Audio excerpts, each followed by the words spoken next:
સુરતના અડાજણ વિસ્તારમાં કંપારી છૂટી જાય તેવી ઘટના બની છે। 18 વર્ષની તરુણી પર કિડ્સ નર્સરીના સંચાલકે દુષ્કર્મ આચર્યું હતું। આ નરાધમ છેલ્લા 2 વર્ષથી તરુણીની એકલતાનો ગેરલાભ લઈને તેના પર દુષ્કર્મ આચરતો હતો।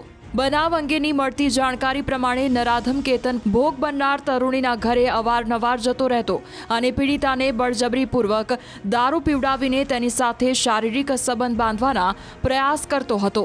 જો કે પીડિતાએ આ બાબતને લઈને વિરોધ કરતા આરોપીએ પોતાના બેલ્ટ વડે પીડિતાને માર માર્યો હતો અને દુષ્કર્મ આચર્યું હતું। આમ તરુણી જ્યારે 16 વર્ષની હતી ત્યારથી નરાધમ કેતન તેની સાથે મરજી વિરુદ્ધનું કૃત્ય કરતો હતો। જો કે અંતે કંટાળીને પીડિતાએ પોતાની માતાને સમગ્ર આપવીતી જણાવી ત્યારે તેની માતાના પગ તળેથી જાણે જમીન સરકી ગઈ હોય તેવી સ્થિતિ સર્જાઈ હતી। માતાએ અડાજણ પોલીસ સ્ટેશનમાં નરાધમ સામે ફરિયાદ નોંધાવતા પોલીસે કેતનને દબોચી લીધો હતો અને કાયદેસરની કાર્યવાહી હાથ ધરી છે। આવું 6-7 મહિના પહેલાંથી આ ચાલતું હતું।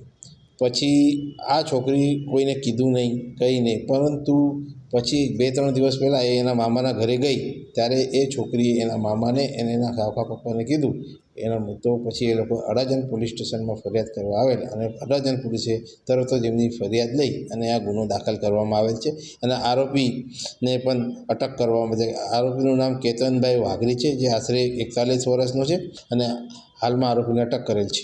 સમગ્ર મામલો આ છોકરી એના મામાના ઘરે ગયેલી ત્યારે એ છોકરીએ એના મામાને આ વાત કરેલી। પછી એ લોકોએ નિર્ણય લઈને અડાજણ પોલીસ સ્ટેશનમાં આવેલ અને એ લોકોએ ફરિયાદ આપેલ છે અને ગુનો દાખલ કરવામાં આવેલ છે।